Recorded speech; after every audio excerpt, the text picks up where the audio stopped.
हे पत्थर पूजने वालों, तुम्हें जिंदा आदमी की बात सुनने का अभ्यास नहीं, इसलिए मैं मरकर बोल रहा हूँ। जीवित अवस्था में तुम जिसकी ओर आंख उठाकर नहीं देखते, उसकी सड़ी लाश के पीछे जुलूस बनाकर चलते हो। जिंदगी भर तुम जिससे नफरत करते रहे, उसकी कब्र पर चिराग जलाने जाते हो। मरते वक्त तक जिसे तुमने चुल्लू भर पानी नहीं दिया, उसके हाड़ गंगा जी ले जाते हो। अरे, तुम जीवन का तिरस्कार और मरण का सत्कार करते हो। इसलिए मैं मरकर बोल रहा हूँ, मैं नरक बोल रहा हूँ। मगर मुझे क्या पड़ी थी कि जिंदगी भर बेजुबान रहकर यहाँ नर्क के कोने से बोलता, पर यहाँ एक ऐसी बात सुनी कि मुझ अभागे की मौत को लेकर तुम्हारे यहाँ के बड़े बड़े लोगों में चकचक हो गई। मैंने सुना कि तुम्हारे यहाँ के मंत्री ने संसद में कहा कि मेरी मौत भूख से नहीं हुई, मैंने आत्महत्या कर ली थी। मारा जाऊं और खुद ही मौत का जिम्मेदार ठहराया जाऊं, भूख से मरूं और भूख को मेरे मारने का श्रेय ना मिले, अन्न अन्न की पुकार करता मर जाऊं और मेरे मरने के कारण में भी अन्न का नाम ना आवे। लेकिन खैर, मैं यह सब भी बर्दाश्त कर लेता। जिंदगी भर तिरस्कार का स्वाद लेते लेते सहानुभूति मुझे उसी प्रकार अरुचिकर हो गई थी जिस प्रकार शहर के रहने वाले को देहात का शुद्ध घी। लेकिन आज ही एक घटना और यहाँ इस लोक में घट गई। हुआ यह कि स्वर्ग और नरक को जो दीवार अलग करती थी, उसकी सेंध में से आज सवेरे मेरे कुत्ते ने मुझे देखा और कुर कुर करके प्यार जताने लगा। और मेरे आश्चर्य और क्षोभ का ठिकाना न रहा कि मैं यहाँ नरक में, मेरा कुत्ता उस ओर स्वर्ग में। यह कुत्ता मेरा बड़ा प्यारा कुत्ता, युधिष्ठिर के कुत्ते से अधिक। जब से मेरी स्त्री एक धनी व्यक्ति के साथ भाग गई थी, तभी से यह कुत्ता मेरा संगी रहा।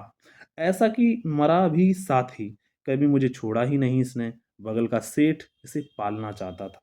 सेठानी तो इसे बेहद प्यार करती थी, पर यह मुझे छोड़कर गया नहीं, लुभाया नहीं। सो मुझे सुख ही हुआ कि वह स्वर्ग में आनंद से है, पर मेरे अपने प्रति किए गए अन्याय को तो भुलाया नहीं जा सकता। और भाई, यह तुम्हारा मृत्यु लोक तो है ही नहीं, जहाँ फरियाद नहीं सुनी जाती, जहाँ फरियादी को ही दंड दिया जाता है, जहाँ लाल फीते के कारण आग लगने के साल भर बाद बुझाने का ऑर्डर आता है, यहाँ तो फरियाद तुरंत सुनी जाती है। सो मैं भी भगवान के पास गया और प्रार्थना की, हे भगवान, पृथ्वी पर अन्याय भोग कर इस आशा से यहाँ आया कि न्याय मिलेगा, पर यह क्या कि मेरा कुत्ता तो स्वर्ग में और मैं नर्क में। जीवन भर कोई बुरा काम नहीं किया, भूख से मर गया पर चोरी नहीं की, किसी के आगे हाथ नहीं फैलाया। और यह कुत्ता जैसे कुत्ता होता है वैसे ही तो है यह। कई बार आपका भोग खाते पिटाए है और इसे आपने स्वर्ग में रख दिया। और भगवान ने एक बड़ी बही देखकर कहा कि इसमें लिखा है कि तुमने आत्महत्या की। मैंने कहा कि नहीं महाराज, मैं भूख से मरा, मैंने आत्महत्या नहीं की। पर वे बोले, नहीं, तुम झूठ बोलते हो। तुम्हारे देश के अन्न मंत्री ने लिखा है कि तुमने आत्महत्या की। तुम्हारे शरीर के पोस्टमार्टम से यह बात सिद्ध हुई है। और भगवान आसपास से गिरते गिरते बचे जब मैंने कहा कि महाराज, यह रिपोर्ट झूठ है, मेरा पोस्टमार्टम नहीं हुआ। अरे, मैं तो जला दिया गया था। इसके 10 दिन बाद संसद में प्रश्नोत्तर हुए, तो क्या मेरी राख का पोस्टमार्टम हुआ? और तब मैंने उन्हें पूरा हाल बताया। लो, तुम भी सुनो। तुम नहीं जानते मैं कहाँ जिया, कहाँ रहा, कहाँ मरा।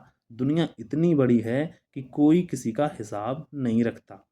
और तुम क्या जानो कि जब मेरी सांस चलती थी, तब भी मैं जिंदा था। मैं इस अर्थ में जीवित था कि मैं रोज मृत्यु को टालता था। वास्तव में तो मैं जन्म के पश्चात एक क्षण ही जीवित रहा और दूसरे क्षण से मेरी मौत शुरू हो गई। तो बाजार की उस अट्टालिका को तो जानते हो, उसी के पीछे एक ओर से पाखाना साफ करने का दरवाजा है और दूसरी ओर दीवार के सहारे मेरी छपरी। अट्टालिका का मालिक मेरी छपरी तोड़कर वहां भी अपना पाखाना बनाना चाहता था।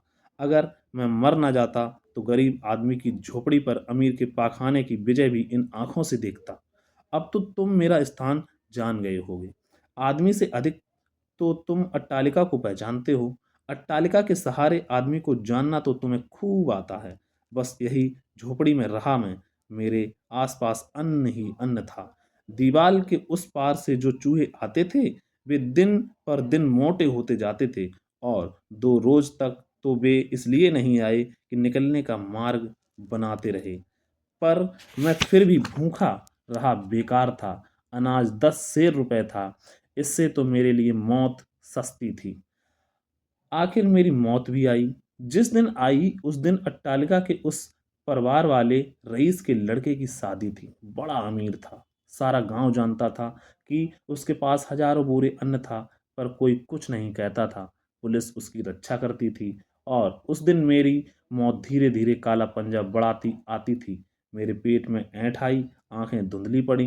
दीवार के उस पार पकवानों की सुगंध आ रही थी। यही संतोष रहा कि पकवानों के बीच मेरी मौत हुई। मौत के जरा पहले मेरा प्यारा कुत्ता बरबस दीवार के उस पार घुस गया और पकवान खा गया। मालिक ने उसे खींचकर एक डंडा मारा और वह कराहता हुआ मेरे पास आकर पड़ गया। चीखता रहा। मेरे भी प्राण निकल रहे थे, पर मुझे इस जानवर के सामने चीखने में लज्जा आई।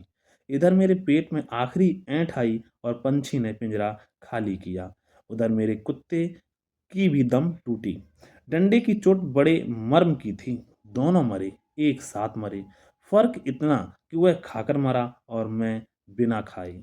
उधर बारात उठी। इधर चांडालों ने टीन की गाड़ी में मुझे पटक कर घसीटा। सड़क के उस ओर से अमीर के लड़के की बारात जा रही थी। इस ओर से मेरी यह सरकारी अर्थी। सरकार ने भोजन का प्रबंध नहीं किया था, पर मरने वालों की लाशों को दफनाने का इंतजाम अच्छा किया गया था। उधर बारात के पीछे मंगल गान हो रहा था। मेरी लाश के पीछे एक भी रोने वाला नहीं था। ऐसी सफाई से मरा कि किसी को कष्ट ना हुआ, कुत्ते तक को नहीं। बारात पहुंच गई थी, गोले छूट रहे थे और इधर अपर्याप्त लकड़ी में मेरी हड्डियां चटचटा रही थीं। ऐसा मरा और मरकर यहाँ जब आया तो मुझे कुछ दुख नहीं हुआ। जब मैं नर्क में भेज दिया गया, मैंने प्रतिवाद करना सीखा ही नहीं था और यह स्थान भी उससे ज़्यादा खराब नहीं था जहाँ मैं जिंदगी भर रह रहा था। कहानी भगवान ने सुनी, बोले, तुम भूख से मरे ना, फिर भी तुम नर्क में रहोगे और यह कुत्ता स्वर्ग में रहेगा और यह तुम्हारे बगल का कमरा उस झूठे मंत्री के लिए खाली होगा। मैंने पैर पकड़ लिए, बोला, भगवान, यह कैसा न्याय है? वे बोले, मूर्ख कायर, तू कुत्ते से भी हीन है। बेचारा कुत्ता दीवार को लांग कर घुस गया और खाना खा गया, और तू आदमी कहलाने वाला हाय हाय करके मर गया। तू दीवार लांग नहीं सकता था, दीवार तोड़ नहीं सकता था। लेकिन भगवान, मैंने कहा, वह दीवार कैसे तोड़ता, कैसे लांगता? यह पाप ना होता?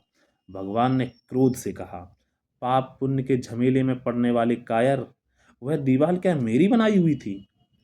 तमाम दीवारें आदमियों ने खड़ी की हैं और तू उन्हें तोड़ने में पाप पुण्य देखता है। मूर्ख, तेरा कुत्ता तुझसे ज्यादा समझदार है। वह घुस गया, खाया और डंडे की मार से मरकर यहाँ आया। उसमें मनुष्यत्व है, तुझ में पशुत्व है। मैंने तुम्हें बुद्धि दी, हाथ पैर दिए, कार्य शक्ति दी, और तू अकर्मण्य बुजदिल कीड़े सा मर गया। मनुष्यों ने मुझे बहुत निराश किया। अब मैं कुत्ते ही कुत्ते निर्माण करने का विचार कर रहा हूँ। तुम जैसे अकर्मण्य कायर भीरो मूर्ख को नर्क नहीं तो क्या इंद्रासन मिलेगा? तुझमें तो पशुत्व भी नहीं। मैं नरक में ढकेल दिया गया और मैं इस कोने से तुमसे कह रहा हूं कि हे मेरे देशवासियों, मेरी जैसी मौत ना मरना, मेरे कुत्ते की तरह मरना। दोस्तों, बहुत बहुत नमस्कार। और ये एक और शानदार व्यंग पेश था आपके लिए, जिसका शीर्षक है मैं नर्क से बोल रहा हूँ। और यह व्यंग भी हरिशंकर परसाई जी ने ही लिखा है। और इन व्यंगों की सीरीज में ये मेरा तीसरा वीडियो है। आपको ये वीडियो कैसा लगा और व्यंग कैसा लगा, आप कमेंट बॉक्स में लिख सकते हैं और चैनल को सब्सक्राइब कर सकते हैं। बहुत बहुत धन्यवाद।